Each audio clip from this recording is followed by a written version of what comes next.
নেতৃত্ব দিয়ে নেতার ভাগ্যের পরিবর্তন হয়েছে, শ্রমিকের ভাগ্যের পরিবর্তন হয় নাই। রাষ্ট্রের এক শ্রেণীর দরদি নেতা যাদের কথা ছিল তারা শ্রমিক দরদি হবেন, আর তারা ছিলেন সেই ফ্যাসিবাদী সরকারের দরদি শ্রমিক নেতা।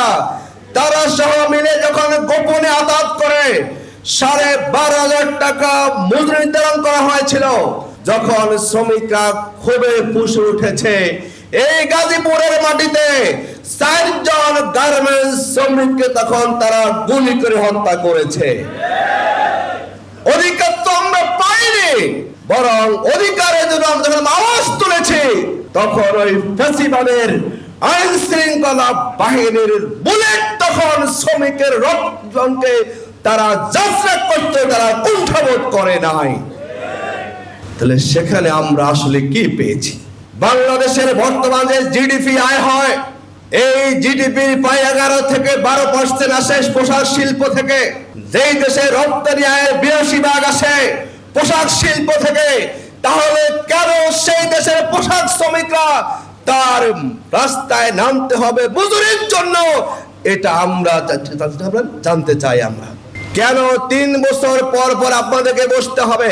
আর সেই শ্রমিকের বেতন বাড়ানোর জন্য, মজুরি বাড়ানোর জন্য আমাদেরকে আন্দোলন করতে হয়, দাবি তুলতে হয়। আবার সেই দাবিতে কথা বললে আমাদেরকে গুলি খেতে হয়, মামলা খেতে হয়, রিমান্ড পেশ করতে হয়। আমরা মনে করি এটা কোনোভাবেই শ্রমিকের অধিকার সাথে কি হতে পারে না? বলেন তো, এটা কখনো যৌক্তিক হতে পারে না, ঠিক কিনা বলেন? এদেশে পরিবহন শ্রমিকের কথা বলেন, নির্মাণ শ্রমিকের কথা বলেন, যে আপনি প্রত্যেকটা পেশার শ্রমিকের জীবনযাত্রার মান, তার সামাজিক মর্যাদা, তার ন্যূনতম মজুরি হিসাব করেন। আমরা দেখছি 54-55 বছরও সবকিছু বদলিয়েছে, শ্রমিকের ভাগ্যের কোনো বদল সেখানে হয় নাই। এই শ্রমিকের মহিলার নেতৃত্ব দিয়ে নেতার ভাগ্যের পরিবর্তন হয়েছে, শ্রমিকের ভাগ্যের পরিবর্তন হয় নাই। বিগত 15 বছরে গাজীপুরে হয়েছে, যারা সেই ফ্যাসিবাদের শ্রমিক সংগঠনের নেতা ছিল, এক একজন নেতা আঙ্গুল ফুলে কলা গাছ হয়েছে না?